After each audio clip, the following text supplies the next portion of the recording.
Barca will be third, Real second, and United will be the best out of them three. Wow. I am actually just like Marge Simpson. Myself and Angelina are here for your Q&A, because it's a Friday, Corona or not. Right, I believe you're going to start this week, Angelina. Yes, I am starting, and this is from Ayub Horton, and their question is, if Manchester United sign Ronaldo, Barcelona sign Neymar, and Real Madrid sign Mbappe, who do you think would be the best side out of the three? You've got to list them in the top three order. In order.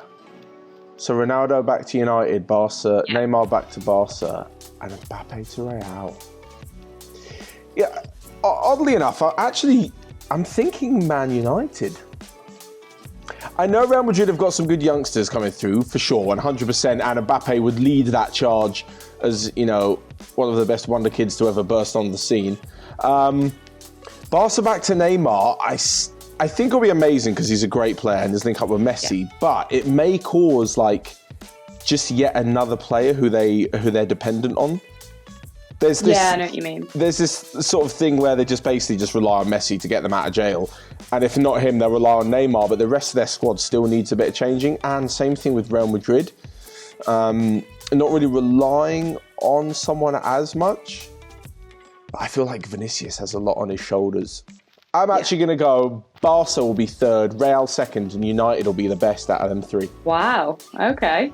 Bruno Fernandes and Ronaldo helping Martial and Rashford. And if Pogba stays. True. Tell me you're not super excited about that now. I don't want to get excited because the idea of it makes me want to cry tears of joy. So. Okay, we're going to add one more name into the list because Real Kamal 27, or Real Kamal, I had the Real Madrid stuck in my head, has thrown out the question, who needs Sancho more, Man United or Chelsea? Loving the vids from Kenya. Oh, okay. Biased Angelina would love to say that United need him more, but I can kind of see why Chelsea probably would, because obviously, like we were talking about in the video, the top 10 free transfers, you've got Willian, also Pedro as well that could be leaving. I think that they would probably benefit from having him more, just because I don't think United are going to lose that many names up front this summer. I think obviously Martial, there's always a bit of a question over him, but people like obviously Greenwood, Dan James, Marcus Rashford, they're still going to be there. So yeah, I feel like Chelsea would probably need him more, I think. I think they both need him. They'd both be better with him. I think we can agree on that. Yeah, I feel like Chelsea are more likely to lose names. Yeah. But the thing is, you're not bringing in another squad player because Pedro and Willian are squad players. You're bringing in someone to challenge, and that's going to take away time from Hudson-Odoi or Pulisic or Mount or maybe even Abraham. See, I'm not so sure. I would say they both need him. Who needs him more? Okay, you're going to go with Chelsea. I'm still going to go with United because I think giving Dan James that kind of game time, it's massive for him, and he might burn out soon if he's literally, the right winger.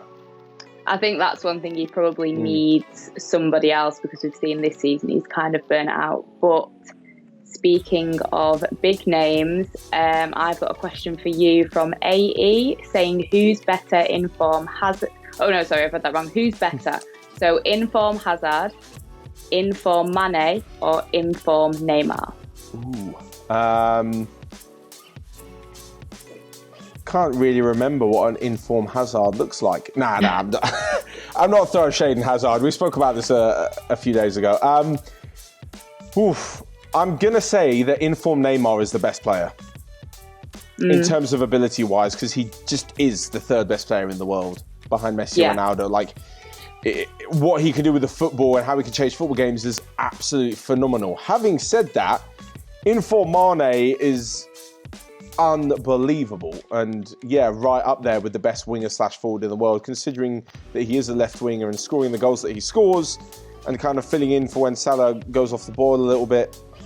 Oh my god, that's mad. To be fair, I also do love when Eden Hazard's in form as well. This is one of the toughest questions we've had. I'm going to go with informed Neymar. Okay. There's something about rooting for him when everyone hates him for diving, which I do, because he shouldn't be diving. I just still think he's such a phenomenal footballer. There's no way that anyone wouldn't have him. Inform Neymar, I'm sticking with it. What about you? It would be a toss-up between Neymar and Mane, to be honest. I would probably lean more towards Mane, but I do get what you mean about Neymar, because when he's good, it's just sublime, isn't it? So, I don't know. Damn, a United fan going for Mane. I know. Shocking. Right, next up, Bien Atom has said, which is the best team for a season in football history, in your opinion? Which is the best team for a season in football history? Oh, okay. So for 1 year, which team was the best? I get a feeling I know which one you're going with here. This is so hard. I don't know. There are so many teams that come to mind because I'm thinking Real Madrid. Biased Angelina is thinking United teams. But I'm feeling a Barcelona team. That treble team from, was it 2014-15? Yeah. That was MSN up front. That was Messi, Suarez, Neymar. Yeah, that was those three. I mean, you even had, I think Pedro was still there then, and even he still managed to get a couple of goals. Yeah. Like, I feel like that winning that treble, I feel like that was a special team, and I feel like it was a really good bunch of players. That it depends what you're looking for. Obviously, you want people that are going to win trophies, but I think a team that loved like their club so much, as well, and they played good football. Yeah, it was no matter who you supported, like it was just enjoyable to watch. So yeah, that's probably who would come to mind. There's so many though. There is so many, but I think. Yeah, I do think those three up front that season. See, the thing is, that ticks the boxes for trophies, for playing attractive football and scoring goals. So then you could say United as well, 99. True. Because that team was incredible. And Arsenal's Invincibles. But then again, they don't have the record for the most wins in the Premier League. They don't have the record for the most points. They won the title, but they just didn't lose a game. They drew 12. And they didn't win any other trophy. Not belittling the Invincibles tag, but I don't know for what team one season. Yeah, United won the treble. To be fair, that Manchester City team from 2 seasons ago, that got 100 points. They got the most points in Premier League history, so it's hard to disagree with them being the best team. I'm actually going to go for the Barca team. 2008, 2009, because they also did the treble then. Don't. That pains me. I know they beat United in the final in Rome, I believe it was. Oh, God, that was awful. But yeah, and then they went on to win all 6 trophies that calendar year. That was special. So yeah, we're giving a toss-up from Barca to Barca. But I think, Barcelona. For both of us, But speaking of Premier League, because you did mention the Premier League, we've got a question from Banu Priya. Apologies if that's wrong. So, is the Premier League losing its appeal due to too many teams playing defensive football? Sad face. I don't think the Premier League is losing its appeal. I just think the attacking teams have got better. If you've been watching for a while, viewers, you'll know that me and Nico had this discussion on the Q&A. Basically, attackers are getting better. Attackers are getting so much better. They're getting quicker, fitter, stronger. They can do everything. Like Cristiano Ronaldo is the modern day attacker where there isn't one skill that he can't do. And so many other players are becoming like that. Whereas defending, yes, defenders are getting better on the ball, but in terms of actually defending, you're still trying to stop the opponent. You haven't got any added tools to kind of add into that. I mean, Van Dijk, but he's kind of a freak of nature. And I feel like because of that, so many teams are playing a bit more defensive because otherwise you will get battered. Like, the thing is it might be a bit of a stretch now because some of the top 4 have been quite poor, and obviously Leicester have broken into the top 4. Let's say, because you guys will understand, let's say, for example, the top 6 in the Premier League throughout the last decade or so, whenever a team plays against them, they're naturally going to be a little bit more defensive. Because if you went completely gung-ho against a massive team, they'll rip you to shreds on the counter-attack or just dominating the play, or you can't even have the football to be attacking. You know, the teams like Manchester City and Liverpool keep the ball so well that A, the opposition can't attack. B, if you chase them down for even the first half, you'd be absolutely knackered. And C, if you also did chase them down for that long, you'd then leave gaps open and Man City and Liverpool, as we've seen, would win 3, 4, 5, 6-0. So I don't think it's becoming more defensive. I just kind of think they have to because the attackers have been becoming so good. And because of that, watching these brilliant attackers makes the Premier League appealing. So no. Yeah. I've gone all the way around the bush to come to the same answer that no, the Premier League is not losing its appeal. I just think maybe the other 14 teams aren't as appealing as the top 6 because of the money and the players and the exciting football that they've got. So that's what I think. I'm throwing my 2 pence in there right before a quick fire for you from Johannes Tesfaye. Oh, this is a Manchester United themed one. Roy Keane or Michael Carrick? Oh, just for the history and his mad personality, Roy Keane. He's nuts, man. Pele or George Best? Okay, Pele wasn't Man United related, but... Oh, this is hard. You naturally go for Pele, but at the same time, George Best did so much for the club, and I think footballers in general. Yeah. So I probably would lean towards George Best just because I feel like he was a bit of a trailblazer in all things like the whole celebrity status. Yeah, for sure. Of a footballer. Not taking anything from Pele, but I would probably go with Best for that. Okay, Beckham or Ronaldo? Just because it was my era, Ronaldo. Okay, Rooney or Sir Bobby Charlton? Bobby Charlton all the way. Wow. Lingard or Pereira? The lesser of two evils. Honestly, I see so many Lingard comments. Like, it's just not funny. The whole Lingard banter is terrible now. I would probably lean more towards Lingard just because I've not had to endure as much of him this season. I've not seen him as much as Pereira. He's not frustrated me as much. But then I kind of feel bad because Pereira, as much as he drives me insane watching him, he is a trier. He's having a go. He's doing better than Jayling. So I would probably, and anybody that has seen me talk about United before are going to laugh at me because I am constantly kind of trolled for being this Pereira hater, but I'm probably going to lean towards Pereira, I think. Wow. Onefootball has changed you. I know, it has. Used to be cool. I know what's happened to me. Right, are you ready for your question? Yes. So this is from Leonardo Rennie. So if Chelsea complete the signings of Dembele, Leon, Alex Telles, Jadon Sancho, and Upamecano, I always say this wrong, Upamecano. Yeah, that's it. There we go. Will that be enough to challenge for the Premier League? I'd think so.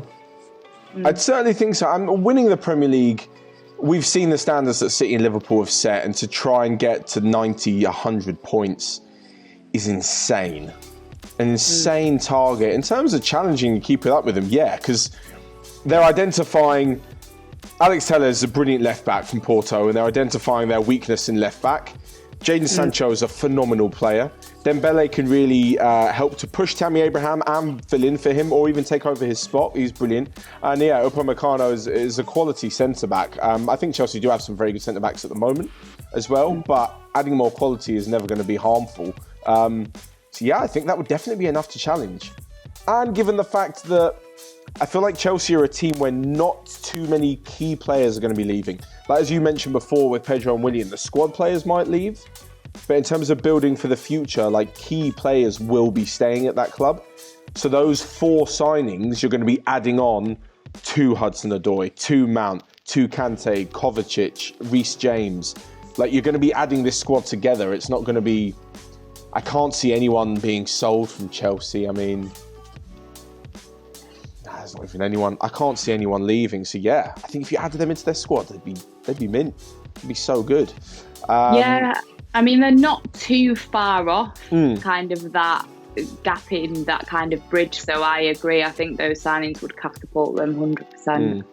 Right, we're going another quick fire here. This is going to cause some arguments in the comments section. So Okay.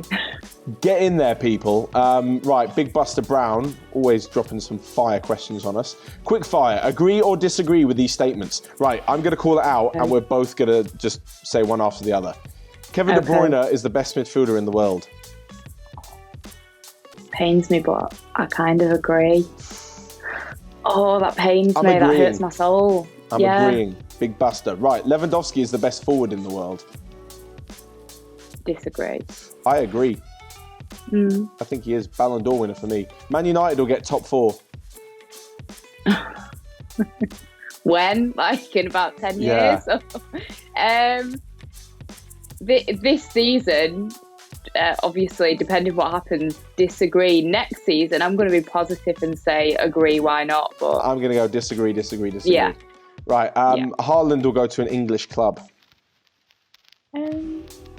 Maybe one day, but at the moment, disagree. I'm going to disagree as well. I can't see him in an English club. He's I don't know why. moved. Harry Kane will leave Spurs. Oh, this is a tough one. Agree. Ooh, I'm going to say disagree. Sorry. I'm starting to feel like if he has one more big injury, he may get labelled as like a bit injury prone, which he's shown the past few seasons. I'm not sure a club is going to be willing to spend 150 million on someone who might be injury prone. Yeah. Maybe that's just me coming up with excuses in my head as to why he wouldn't leave. Yes, but speaking of Haaland, who we mentioned before, I have got a question from UEFA Pool saying which English team best suits him. Well, I've just said he's not going to go. Which English team best suits him? I mean, he's a striker who scores goals, so no one's going to turn him down, and he's going to might suit most teams. Funnily enough, I actually think he'd suit Spurs. I'm trying to think of the other teams. The way that Dortmund play, sort of very quick on their counter-attack, have Haaland as the focal point, and then, speedy players like Sancho and Royce and Götze when he's not injured, and Julian Brandt and Torgan Hazard, and they're very sort of quick, and they get the ball to him, and he can bring others into play or smash the ball in the back of the net. That is exactly what Kane does for Spurs. Yeah. Kane is the focal point of attack, very much in the centre of the field. Can take the ball on himself, is a big guy, is brilliant in the air, brilliant with both feet, Kane. Fantastic finisher, and can bring others into play. I don't quite think that's what Rashford or Martial are about. They are very quick attackers. They run a lot with the ball.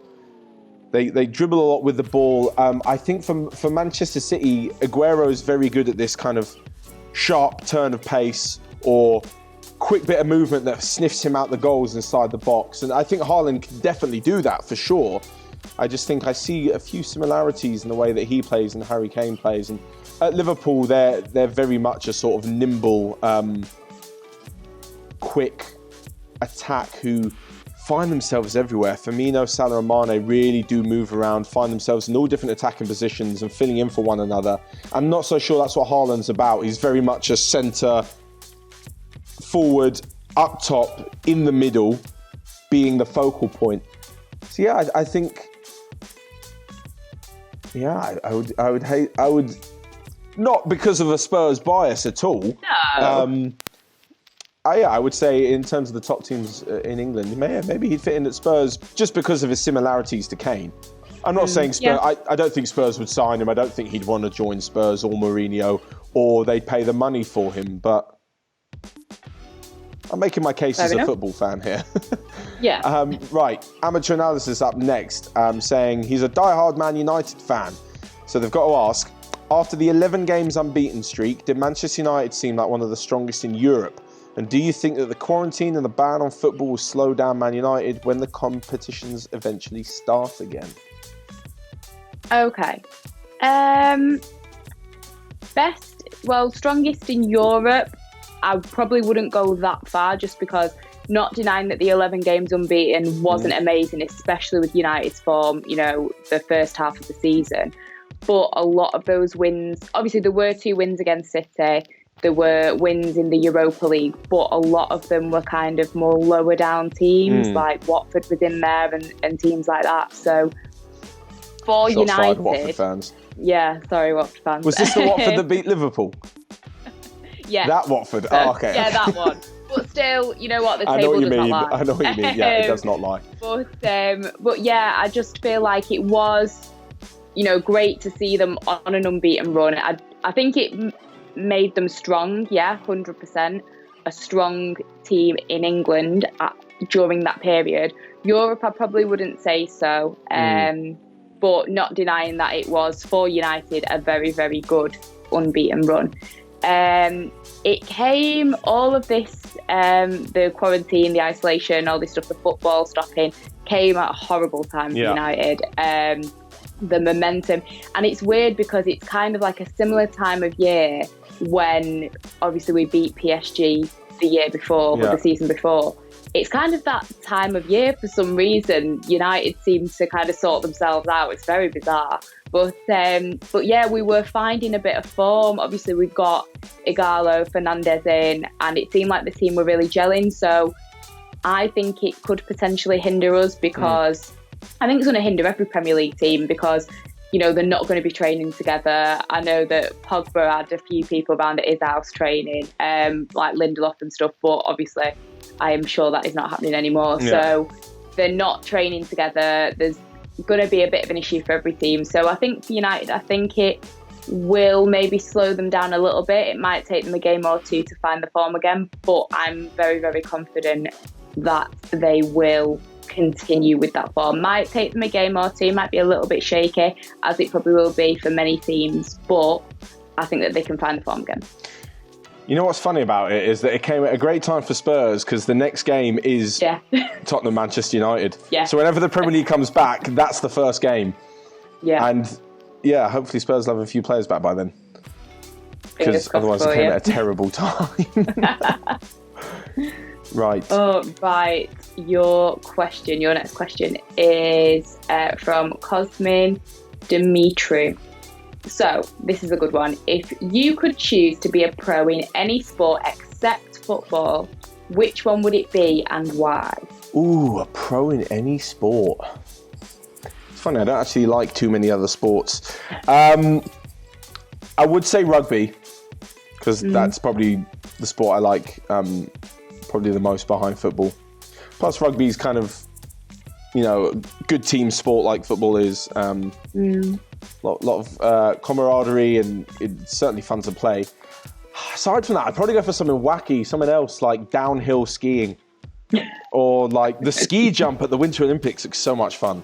Yeah, death-defying, dangerous, but fun. Yeah, yeah, maybe a winter sport, snowboarding. It's kind of cool.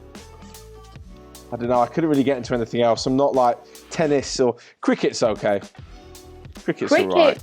And also, cricket is played in some nice places as well. This is true, yeah. You'd go to some amazing places. You've got to think of your travel. That is true. If we're going for scenic views, yeah, cricket or like snowboarding, because then you're on top of mountains. That's also cool. Yeah. God, this Q&A took a weird turn. Right, lastly but not least, Shrikant has asked, how many of those pink t-shirts, sweatshirts do you have? They're calling out your garms here. Shrikant is going after you. Don't come for my garms, ladies and gentlemen. Okay, don't even try and come for them. I am actually just like Marge Simpson in that I just wear the same pink jumper. I've got about 100 of them in a wardrobe. I just pick it out every single day. As you can see today, I'm not in pink. Yeah. I only have one. However, listen, if you guys want to, I don't know, like maybe start a little GoFundMe page for me to buy some more of them. It wasn't cheap, so I'm all for it, guys. But I thought he was going to buy me a pink sweatshirt. Oh, we could be matching. Don't get any ideas, on football fans. About that. Perfect. Right, we'll probably leave that for another day. But that is all from the Q&A. Thanks so much, Angelina. I hope you're enjoying isolation as much as possible. And I hope you guys at home are enjoying all our videos. Of course, you can check out all of the other content we've got going on OneFootball by clicking around on the screen. Thanks so much for your questions. Every Wednesday night in the community tab on YouTube is where you can find the post to let us know your questions for Friday's episode. Till next time, though, have a great weekend. We'll see you guys soon.